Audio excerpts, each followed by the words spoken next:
right, guys, let me know you can see the presentation up on the screen there. And I'm going to get started in just a few minutes. If you guys have any questions whatsoever, by the way, whatever they are, feel free to type them in chat. I'll answer them at the end of the call. I'm just want to always say that at the beginning of these webinars, because it's important that you guys feel free to ask me anything. And, we're just having a freewheeling thing here. I have an interesting presentation. I think it's different than the ones I've done in the past. I'm going to be going over what I call the business mentality. And it's really kind of an overall topic of personal development combined with business planning and just taking a good hard look at the mentality of business people, right? And kind of giving some tips on how you can change your own mentality if you're not someone who's been in business. If you're somebody on here who's been in business a long time, this may seem kind of old hat to you, but it's something that is really critical for people who are new entrepreneurs. All right. Got people joining. I'm just going to wait till we've got, I'm not going to wait till we have a full house, but as always with these, people join a few minutes late. So if you have any questions, I'd love to answer a couple before the webinar begins.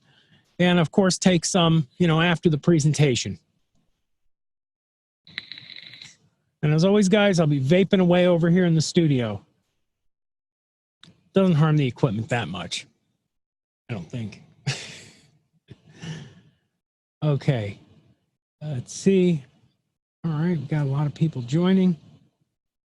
And yes, Rocket Driver is going through a rebrand. You guys are going to see, we're working on some major changes here coming real soon. And part of those changes is going to be, a total rebranding of the business.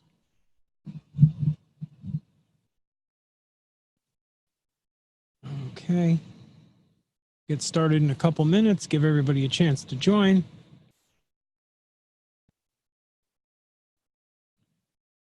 And I think it was, let me see here. Okay. I know that it's all about marketing, so will there be a marketing training class? You mean the Rocket Driver overhaul? Will we have marketing training in there?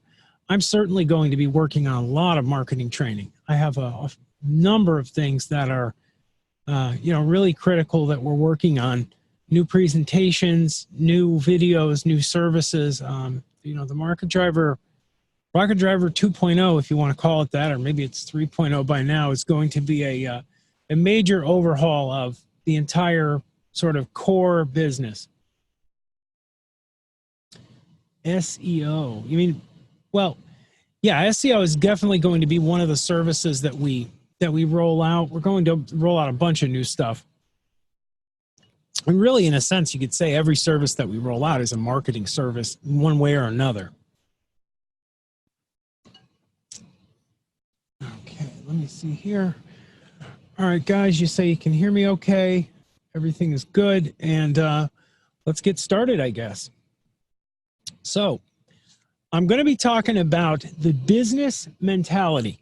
What I mean by the business mentality is the mentality that people have who are entrepreneurs, who are builders of organizations, founders, leaders, businesses, and everything in between. Because it's a very different mentality than, your typical, hold on a second, guys.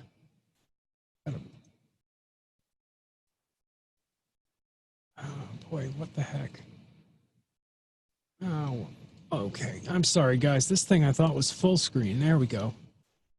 Okay, we'll have a do-over on that. Is that okay? A whole bunch of people just joined anyway. Hey, for those of you joining, I'm giving a presentation here talking about the business mentality, basically the mindset and overall profile and development of that profile of a person that is, the founder of a business, the leader of an organization, the people that they're entrepreneurial. They have a different mentality than the workers. And I'm going to go into the worker mentality sort of versus the business mentality, the entrepreneurial mentality. We're going to talk about some ways that you can self-improve and ways that you can grow into the role. This is really for those who have not built businesses before, because there's a whole bunch of very ascertainable, very clearly defined patterns and behaviors and whatnot that we see different between, you know, entrepreneurs and people who are not entrepreneurs, frankly. So why this matters, okay? Why the business mentality really matters is, if you think about it, if you look at, you know, a business person, a person that's founded even the smallest of all small businesses, I don't care if they're self-employed and they have a push cart and they sell fruit out of it. That person is a person that is independent, that is self-reliant, that's doing something for themselves. And the mentality that drove them in that direction, that conditioning, really defined whether they were going to succeed or fail even before they began. You could take somebody, and this is proven, I mean, you guys don't need me to prove this to you. Just go look at lotto winners. You have lotto winners, and the statistics are they're broke within 5 years and living in a cardboard box 10 years later. And we're talking about people who won 10, 20, 30, 40, 50 million dollars. It is easy to burn through money, and it is easy to fail. It's hard to succeed, and success and failure are defined much more so by your mentality than by, you know, your financial resources at the point at which you decide to found a business. Now, I'm not saying that a lot of that stuff matters, but we're talking about people who want to transition from being a worker into somebody who wants to be an entrepreneur and wants to succeed in that role. So the wrong mentality, if you've got that, if you have, you know, conditioning that says, well, you know, I don't need to follow. I need to follow somebody else. I need to copy what someone else does. I need to do what someone else is doing. I can't think for myself. If you're conditioned into that mold, it's very hard for you to found a business, because lots and lots of things, and when it comes to being in business, hinge upon you looking at things with a very critical eye. And we'll go into that more so. But suffice it to say, before I get into anything, I want to say it really, really matters. And fortunately, you can change your outlook. If you're somebody who is confused by many different components of business, and if you lack the confidence and you lack the self-assuredness and all these kinds of things, you can change yourself. Nobody starts off, you know, a confident CEO of a business, right? Nobody's given a business. Some people are, but, you know, they usually bomb at the job. Most people have to work into that role and have to shape themselves in that direction if they want to succeed. And that's what I'm talking about. People who want to succeed, being able and capable of making the changes necessary to do it. So let's talk about how workers think. We're all of us are an evolution of our past that evolved and grew us into what we are today. This isn't to talk about the veracity of evolution as a theory. I'm talking about the fact that you are a product of your past right now, standing there, or sitting there most likely. I'm a product of my past. And if your whole past was the past of the average person, it's very much a subordinate, obedience-driven mentality, because you're a little kid, right? You have your parents are, you know, telling you what to do. Then you go to school, you have teachers telling you what to do. Then you go to college maybe, and you have professors telling you what to do. Then you go and you do what's natural. You find a boss and let the boss tell you what to do. Your whole life you're being taught what to do. This whole mentality that you have is the product of a process that started literally the day you were born. And for a lot of people, including myself in ways, everybody goes through a process, you know, as they grow up and they, you know, grow into an adult, of breaking away from the various molds that are put on us as kids and as adolescents. But when it comes to the boss mold, this is probably the hardest one of all, because it's the scariest thing to break from. And I'm going to get into exactly why that is in this presentation a little bit later. But suffice to say, you have to understand first, this is how a worker thinks. The worker thinks, I need to follow what somebody else does. I'm looking for orders. I'm looking for a structure. I have no structure of my own. I have no order of my own. And I have no ability to critically think or to judge and ascertain what I need to do. And I'm not saying people are literally like that, but it is a pattern that you see. It's the overall pattern and flow of the worker's mentality. And it's a mentality that's very pernicious when you get into business, because many things in business, everything in business is critical thinking, right? Everything in business is looking at all the various things that you're doing on a day-to-day basis and saying, okay, well, what this, this is right, this is wrong, and it's judging and it's figuring out how the pieces fit, and it's deciding for yourself how to steer the ship. I like to think of a business as a ship at sea, right? Somebody is in charge. You have a captain, and you have a crew, and you have all the first mates and all that. And I'm not an oceanographer or a expert of nautical terminology, but the point is you have somebody in charge, and then you have everyone else below them. And whoever's in charge can steer that ship right into the rocks at any time or sink it. So it's really important that whoever is in charge has the mentality that they're going to run this vessel correctly. Now, when we talk about entrepreneurs and the mentality you see behind many, many different business owners, you see people who are usually, to a degree, at least enough of an independent thinker to be able to think for themselves and make judgments for themselves. They have to be. And these are things that are sort of just constants, just facts. It's impossible to run a business if you are basing your thinking on what somebody else is telling you. Now, people, there are other ways that this manifests. It's not always looking for a person. People you see this a lot with new entrepreneurs. They say, okay, I'm an entrepreneur now. I don't have a boss, but I'm going to subscribe to everything that comes from this data source or that data source or this book or that video or that guru. They're looking around for something to replace the mental boss creature, or character, all right? They're looking for something to latch onto. And the fact is you have to replace that.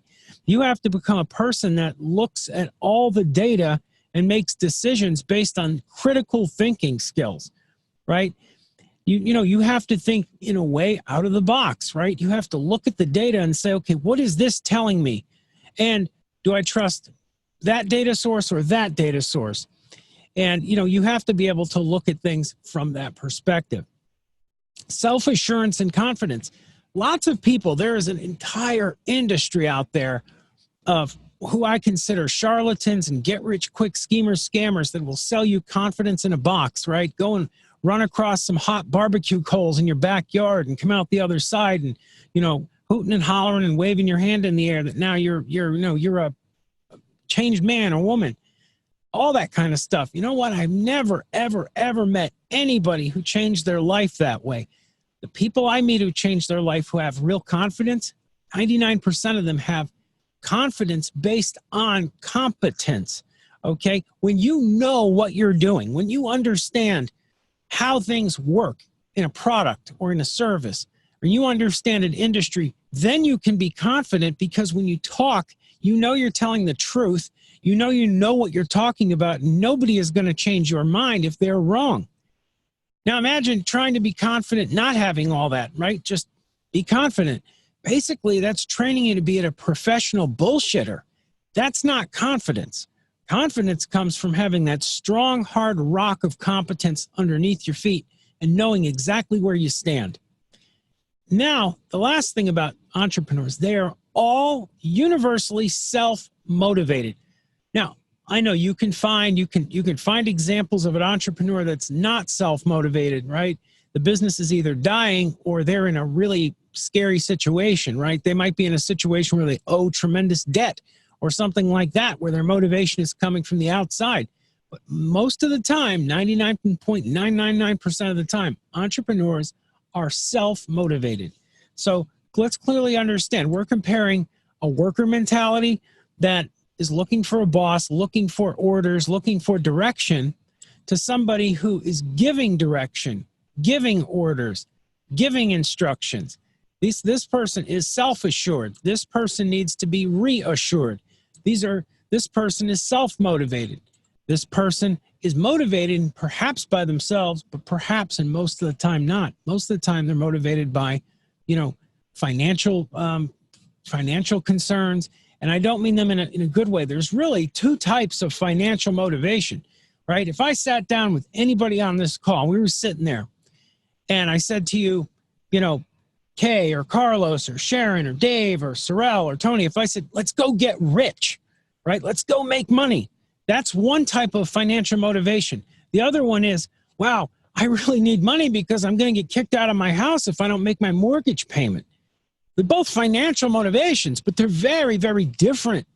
different origins, different types of motivation, right? You guys understand the difference. So one is motivated by fear. The other is motivated by, let's face it, greed, right? You want to get rich. Now, let's talk about self-leadership here for a little bit, because this is an area where for years, I have seen people struggle and struggle with self-leadership. And I got the little Caesar, headdress there. Being self-led starts with being self-aware, right? I can't lead myself if I don't have the critical thinking skills to know what I'm supposed to do. And what do I mean by critical thinking skills? I mean this. We have to compare two products or two services because I'm considering selling them at my business, right? When I look at one and I look at the other, can I tell the difference or can I not tell the difference? And if I can tell the difference, can I describe that difference to someone else? That's it. That's exactly how I define critical thinking in terms of business, in terms of the ability. Now, I know that there are much more philosophical based, scientific, socially oriented explanations for it. But basically, critical thinking to me is you have two things. Can you describe the actual practical difference between them? And crucially, can you tell someone else? Will they understand you? If you can, okay, you're critical thinking. If you don't have that ability, right, you're lost. And you're even more lost if you not only don't have that ability, but don't have somebody to ask who can give you the answers. And this is really kind of fundamental to the difference between your employee mentality and your entrepreneur mentality. The employee is looking for a person to give them that, right, that direction, that critical thinking ability. The entrepreneur is building it in themselves. They don't always have it, but they know where to look. Like, I don't know the difference between everything all the time. I don't know how to sum up and analyze a situation all the time, but if I don't know, I know how to get that information. I know how to go to search. And more crucially, even than knowing how, I'm motivated to do it. Perhaps as important, I'm motivated to go and do that. And again, just to make this point again clear, entrepreneurs are following themselves, workers follow orders, and philosophy, critical thinking, is a lost art. Something I've always said, I think that every young person should educate themselves in or be educated in is a course in basic philosophy, like Socratic logic, right? Deduction, retroduction, inductive logic, right? Being able to clearly understand how to process information mentally and being able to clearly understand how to apply these sort of things to real world situations and scenarios. Then a good example, and it's one that's used often in philosophy, is we have a needle in a haystack, right? There's multiple ways to find out where the needle is, right? Deduction would be, you go around and you ask people who are standing nearby, well, where did you see the needle fall? And was it over here? Was it over there? And that's deducing where it is. Induction would be walking up with a pack of matches and burning the hay, because inductively the needle is made of metal, it can't burn. And retroductively would be going through through a process of reduction, going through every single piece of hay, right? Reductively, taking forever. So these are the three sort of ways of logical reasoning, and I think everybody needs to know them. And although that may sound abstract to you right now, you may be thinking, what's he doing talking about philosophy when we're talking leadership? It's directly relevant to the mentality that underscores successful entrepreneurship, is being able to think for yourself. Problem solving is something that you do every single day when you're in business. I've not been in business one day in my entire life where I didn't have to solve big problems, little problems, medium-sized problems, problems of every type and variety. Now, you have to first know that a problem exists to be able to solve it, right? You will see people quite often in business going along and they have, really poor vehicles or really poor logos or graphics, really ugly websites, really ugly stuff wrong, in other words, right? Things that are wrong. It's almost like Chef Ramsay's kitchen nightmares. and you go in and the chef has a kitchen with like dead lobsters everywhere, vomit on the floor, you know, and a bunch of bats hanging in the hood over the oven. And he doesn't know that anything is wrong with this. I just thought they were supposed to be there. What's sad is that guy probably is telling the truth. He literally didn't know the bats weren't supposed to be there, or rats are dangerous, or there are people like that. I'm not saying you guys are like that, but in going to the extreme with this, I hope I get my point across that you have to know a problem exists before you can solve it. If you don't know that a problem exists, or you don't know something is abnormal or incorrect, how can you solve it? You can't. Entrepreneurs understand that a problem exists, and it's most crucial. They are constantly scanning. Entrepreneurs I know are vigilant people. They're people that are always on the lookout for issues, problems, things that can stand improvement. There's never a shortage of tasks at their businesses, and there's never a shortage of self-criticism to try to resolve problems and fix those tasks and fix those problems. Business, you know, it's a puzzle box. Easiest way to think of business is as a puzzle box. It's a whole bunch of inscrutable details that are always changing, right? It's like a puzzle box that keeps breaking itself apart, right? And I always think a good example of this, if I had to go to real world, was The Pursuit of Happiness with Will Smith, where he takes that puzzle box and he solves it, right? And he gives it to this guy, and this guy looks at it and is like, you know, he solved the puzzle box in like 2 seconds, a Rubik's Cube. You know, that's how business is. Speed of problem solving matters almost as much as complexity of problem solving, because if you could go and solve, you know, E equals MC squared, but it takes you 20 years, who cares? You're an old person by then, at least 20 years older than you are now. Why bother? You need to solve stuff fast. You need to move on your feet. That is critical. Let's talk motivation and independence. We just went past 4th of July. The business mentality. Independence and motivation are like Siamese twins. They are just fused, okay? You almost can't have one without the other. You know, it's almost impossible to be motivated when you're under somebody's thumb, and it's almost impossible to not be motivated when you're free on your own. Except there are people who are not motivated when they're free and on their own. And those are people who lack a lot of the things I just talked about, because if you don't have visions and goals and plans and a direction to go in, you can just sit there and just go, you know, I don't know what to do. I'm gonna sit here. And I've seen this through the years many, many, many times here at Rocket Driver and elsewhere, where people who are founding businesses, you know, pretty much they don't have perspective, they don't have any motivation, and they're very feckless, okay? They will go and they'll, you know, say, I'm going to do prospecting. They'll work for 1 hour a week at prospecting and say, I worked real hard. When anybody who knows what they're saying says, wow, you are the laziest, poor SOB that I've ever seen. Anybody who knows what they're talking about. But this person really thinks an hour of work a week when they're an entrepreneur is hard work. They have no perspective, no critical thinking skills, no ability to reason. If they did, they would clearly be able to see that, you know, working 1/50th as hard as you did in your last job is not going to make you rich.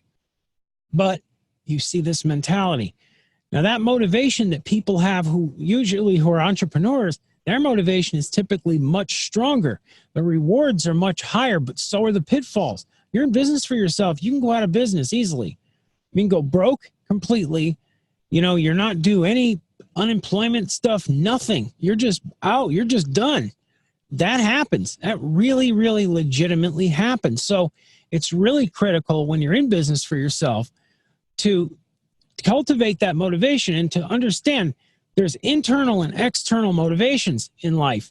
External motivation, you know, is somebody holding a gun to your head. Internal motivation is you dreaming in your head of some outcome that you want and working like hell to get there. That's the key difference between internal and external motivation. Dreaming is a part of motivation. At least it has been for me and for a lot of entrepreneurs who've written and talked about it. When I think of motivation in business, I think about my future a lot. You know, I look at what the future holds. What am I going to get out of being in business for myself? What are my main long-term goals? Am I going to make, tons of money? Am I going to found a business? I mean, I always have a stack of goals. And entrepreneurs often will tell you that. They'll tell you they don't have one goal. They've got a whole bunch of different goals, and they're motivated for a whole bunch of different reasons to achieve a whole bunch of different goals. One goal might be to open a new branch office. Another one might be to redo their presentation. Another one might be to get themselves a new car. Another one might be to send their kid to college. Another one might be to buy a second home. You can see where this is going. Goals tend to be stacked and layered on each other, and they tend to have their own little order of priorities and timeline. Motivation and independence, another major, major fixture of business mentality and entrepreneurship. Now, something that this is actually of all the slides, I want you guys to pay the closest attention to this one. And it's a simple slide, but I think it's very, very, very important. First of all, understand failure is common. Failure is the norm. 80% plus of businesses fail. You know what? It's okay. It's not the end of the world. I've had businesses fail. Everybody I know, almost every colleague I have has had either 2 or more businesses fail. It's okay. If you take swings, most people never even get off the bench in life. If you get off the bench and you walk up and you take your shots, you take your swings at bat, you're going to miss the ball some of the time. But you don't have to hit the ball every time you swing. You just need to hit the ball as many times as you're willing to get up. Hit it once out of all the times you're willing to get up and take a swing at bat. This is very important for you to understand and to not let your failures warp your mentality. Because what happens to people a lot with, taking shots, trying to open their businesses, failure and rejection, what happens is people become self-deluded and dishonest. Honesty, I firmly believe, is at the basis of learning, self-improvement, education, and success. And the reason I think it's at the bottom of success is because if you cannot honestly admit your failures, soberly analyze what you did right, what you did wrong, learn from it, and not repeat that mistake next time, you're just going to swing and swing and swing and fail and fail and fail. You will succeed when you're able and honest with yourself to say, hey, I did this wrong at my business. I put too much faith in salespeople. I didn't spend enough time doing this or that. But also, being honest, you can stop failures from occurring, because rather than going into delusionville and just trusting the word of some person or, going along with something you can see isn't working, you're going to be honest with yourself. You're going to see this isn't working. I need to make change here now. I need to go and change what's going on here now. I need to, you're going to begin to ask the tough questions. It's absolutely crucial for learning, because if you, see these problems and can make these changes, you are going to succeed eventually. I don't know how many tries it's going to take. Hopefully just one. You're going to have ups and downs, though. You're going to screw up demos. You're going to design things that are ugly. You're going to choose the wrong salesperson, hire the wrong secretary, go with the wrong bank, take out the wrong loan. It's going to happen. Mistakes are continuously going on. A business, again, is a ship at sea. It bobs up, it bobs down. But what matters is you're constantly bailing that ship out. You are your own bilge pump. If not, call it quits right now. Now, a big part of improvement with all this stuff is conditioning yourself. Now, there's all kinds of different schemes and formulas and scams.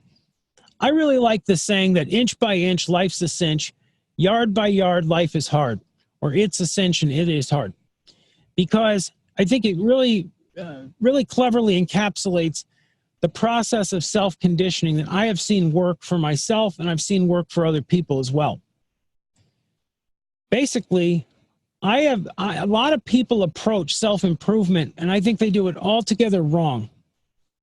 And I'll tell you why I think this. I think this because I've gone through big health problems in my life, right? Where I've had to get bolted back together in my neck and all kinds of stuff. And I realized very early on that there was no way I was going to get better in a day, right? And if I pushed really, really hard, I was just going to burn myself out. So what I did is I took on a sort of a stoic mentality. I just resigned myself and I went through the process inch by inch by inch of getting better. And I got better. And I think it's the same way with people in business and improving themselves and, doing better.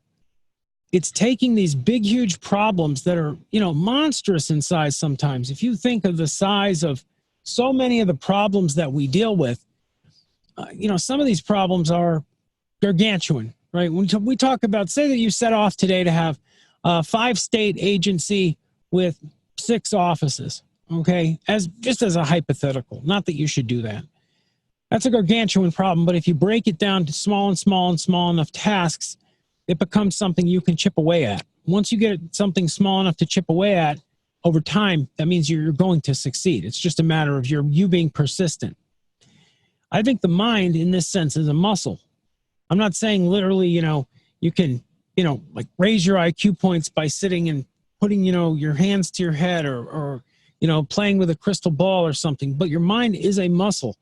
The more you work on things slowly and consistently, the better off you're going to be, the smarter you're going to become. Take on big subjects with small bites. Take on small subjects with big bites. The path of least resistance is avoided by breaking the right path down into bite-sized pieces. I think that about encapsulates what I wanted to say. It covers it. Okay, so let's talk about patterns, because this is where folks fail, right here. Right here, people who try to change, right? Individual who wants to become a better entrepreneur, wants to take on big challenges, sets themselves up for failure or success in their patterns. Life is literally made up of patterns. There's pattern after pattern after pattern. If you look at it, I think it was a Mandelbrot, who broke down that a grain of sand resembles an entire mountain range, right? You can take everything and break it down into its cyclic patterns in atoms, cyclic patterns in molecules, in planets, in solar systems, and so on and so on and so on. So when we talk about patterns of success in business, basically, if you want to be successful, my opinion, what I'm presenting right here is that you should make small changes over time, but make those changes permanent. In other words, instead of trying to wake up tomorrow, jump across some hot coals and declare yourself a new name, go ahead and wake up tomorrow and make one small change, right? Say, you know what, today I'm going to do a demo a day, or I'm going to make cold calls for 30 minutes. It's 30 minutes a day, right? It's smaller than most people's smoke breaks or coffee breaks, right? Take 30 minutes and do some prospecting. Just as an example, if you can do that pattern, let's say for a week, becomes easy to do it for 2 weeks. 2 weeks becomes easy for a month. If you chip away at making change that way, if you say, I'm going to spend a half hour studying design, if you want to be a better designer, if you want to understand it, or if you want to study websites, you can go and study web technology. All the resources are there online for you to study everything, both inside our portal and our training and on the general internet as well. Okay, it's all out there. It's all at your disposal.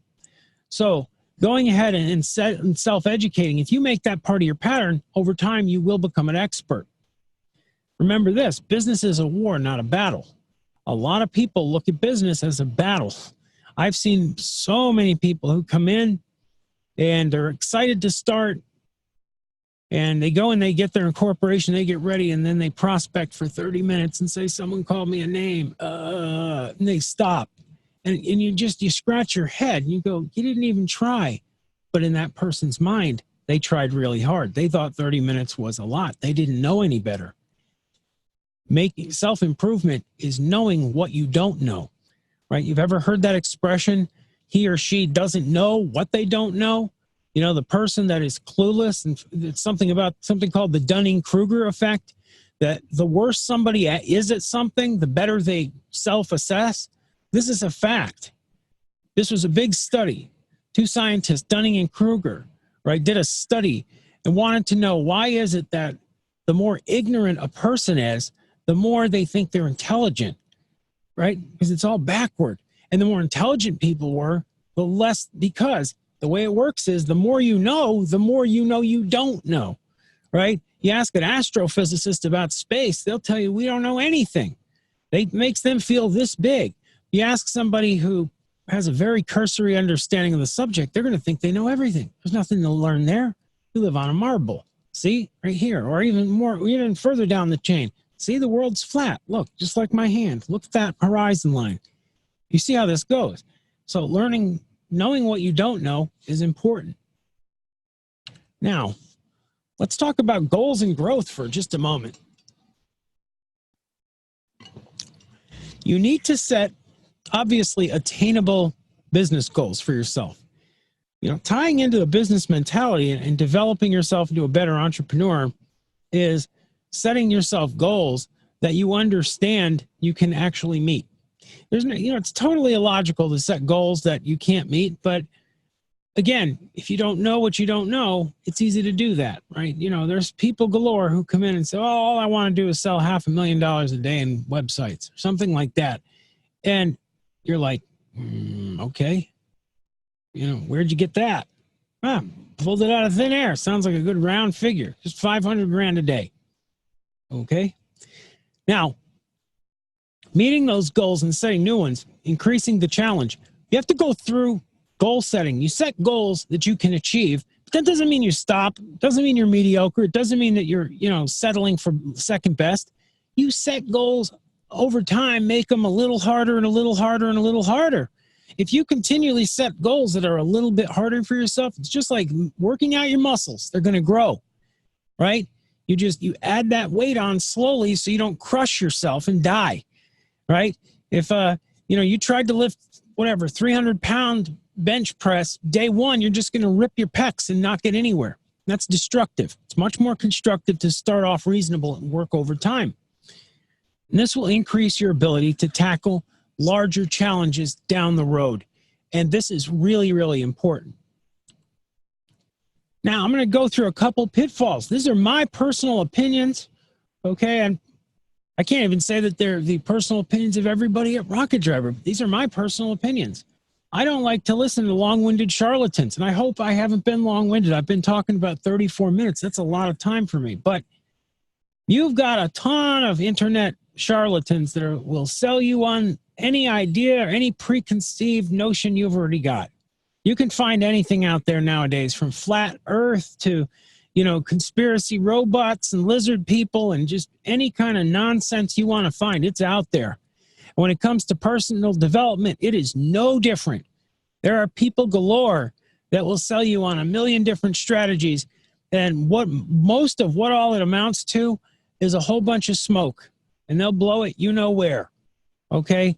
It does not add up to you being, to me, education needs to lead to actionable steps, things that you can actually use and do. Okay? Education is not, you know, a bunch of supercilious nonsense that's strung together and, you know, loosely tied by a thin thread of logic.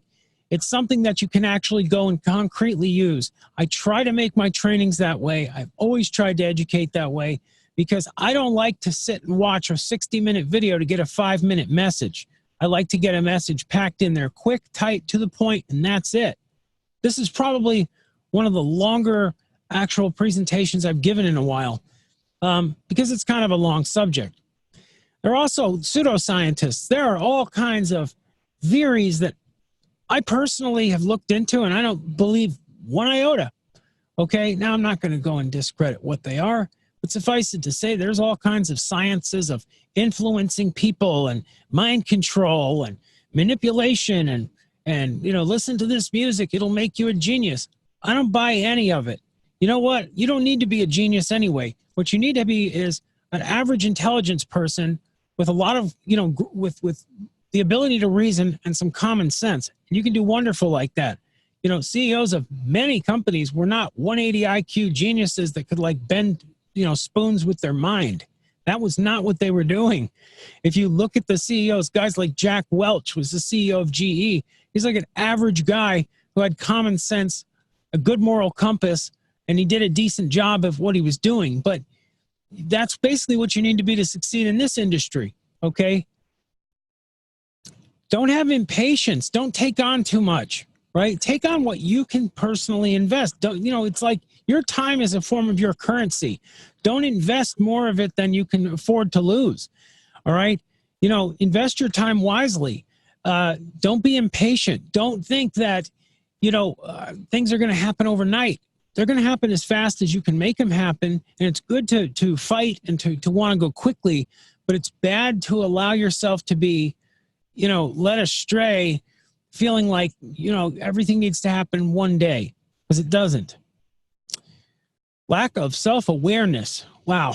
I could go on and on about self-awareness for a long time, because lack of self-awareness is just one of those things that I've seen destroy many businesses. I've seen it as an employee when I was younger. I've seen it as an entrepreneur. I have seen it many places. And I don't mean like lack of physical awareness and being self-conscious. I'm not talking about that. I mean lack of awareness in terms of problems at businesses and denial. This goes back to what I talked about before, which is, denial being a major part, and this self-dishonesty, self-delusion being a major part of failure, because you will see CEOs of companies and presidents and owners where a company has major problems.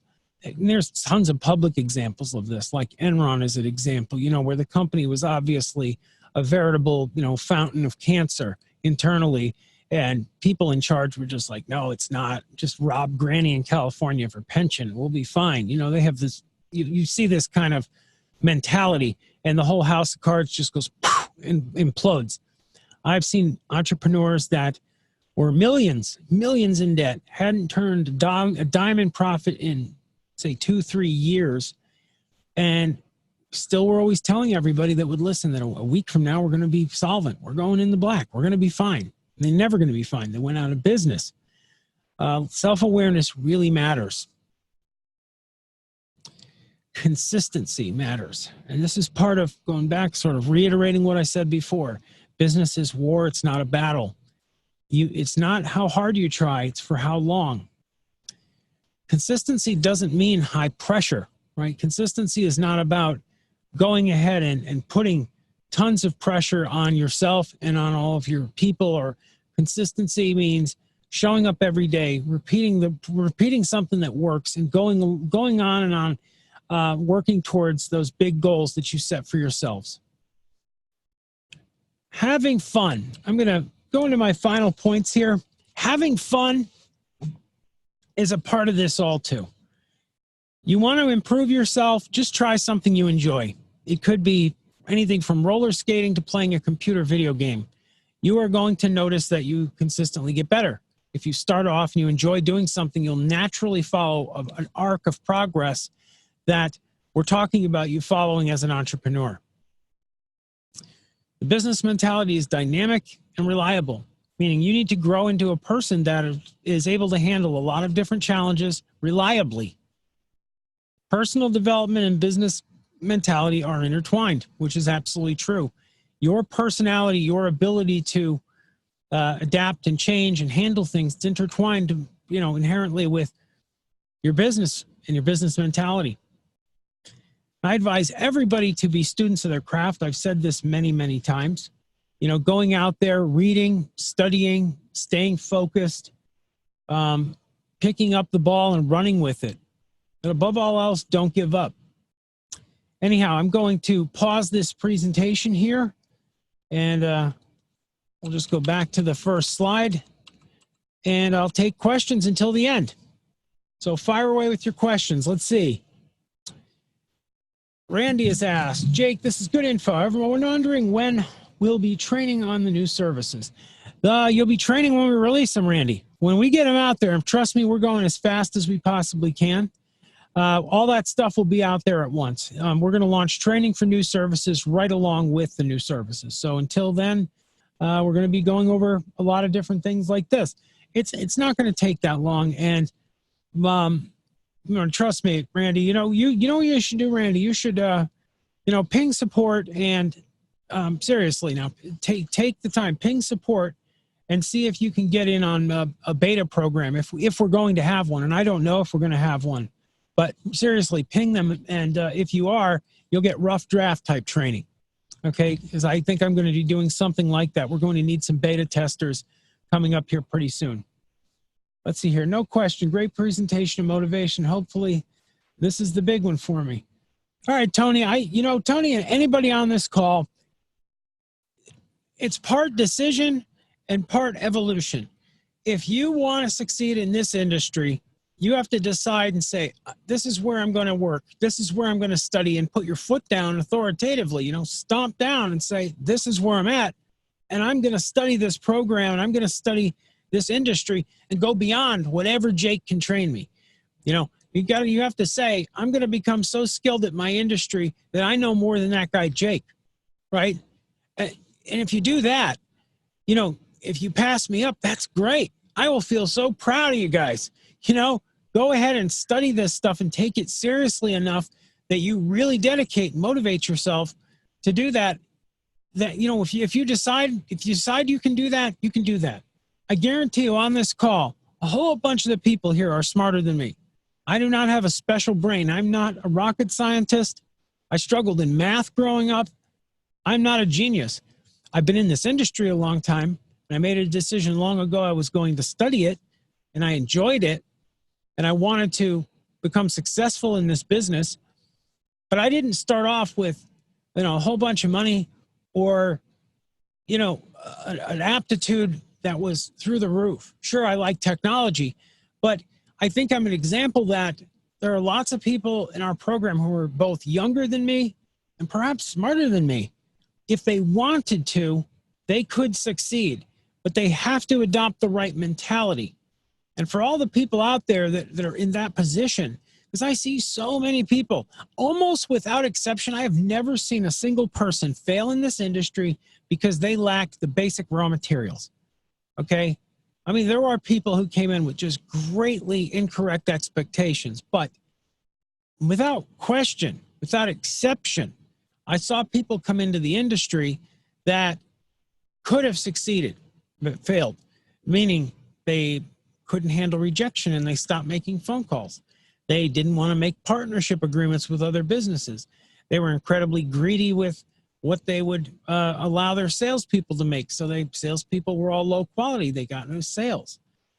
They're all problems like this: self-created dilemma and problem after quagmire and nightmare, right?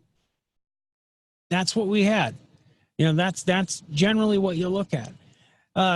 There's an old saying, and I think it goes something like, success is legitimate. Failure has 1,000 fathers, something like that. It's like a saying, because failure is always different, always unique. Success is usually pretty similar. And there's truth to that, because if you looked at the successful entrepreneurs and the successful businesses, they're all relatively similar to one another. They're all doing something relatively similar. They're not, going off the beaten path too far, because to succeed, they have to resemble one another. And there's just a lot of truth to that. Does anybody have any other questions here? Any questions, guys? I'm going to wrap it at 50, so I'm going to be wrapping it in 5 minutes. Fire your questions off now. I will answer them, but we'll be wrapping on the 50. Fire away, guys.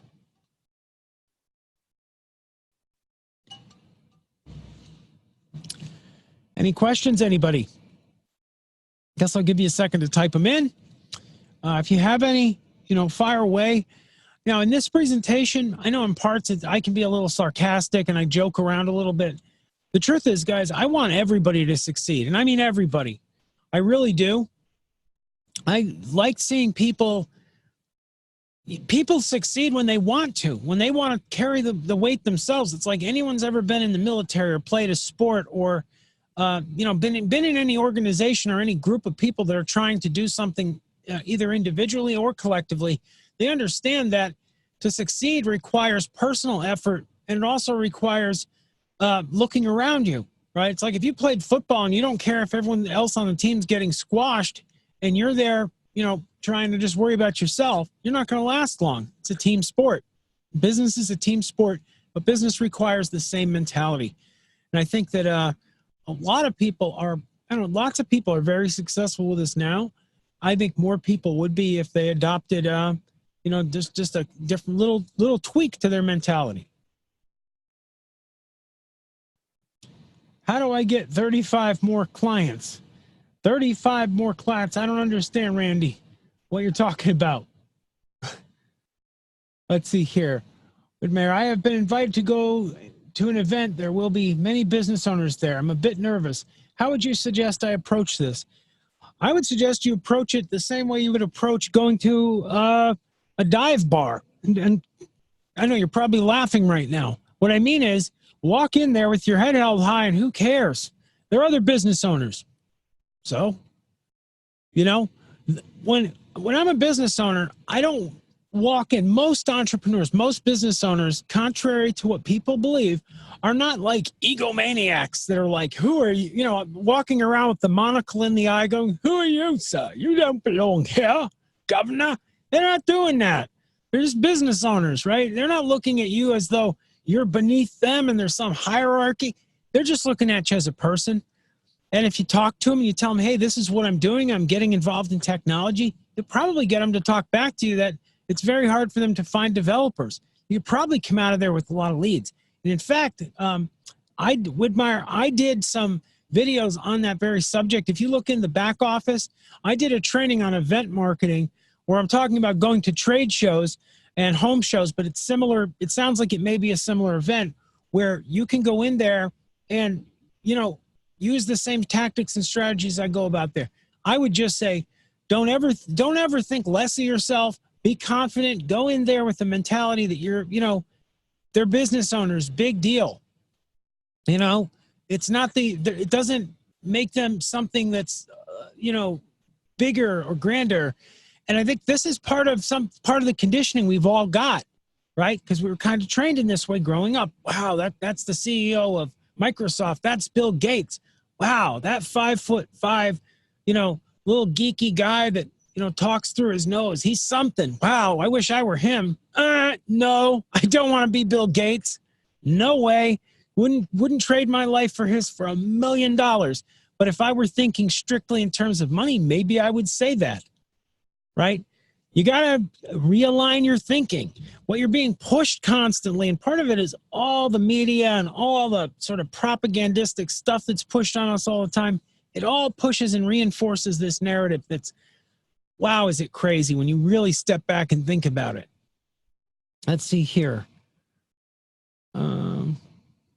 Widmeyer, you need to contact support. If you don't know where the back office is, you need to contact support. support@rocketdriver.com and ask them. You really do need to. I would do that right now. Anyhow, guys, as promised, I'm going to be shutting down this presentation. It was great to speak to all of you. You were a great audience. Thank you for all of your questions. And I look forward to seeing you next Friday. I'm going to have another presentation. Might be similar to this, might be very different, though. Depends upon what I can get green lighted here. All right, guys. See you soon. Bye, everybody.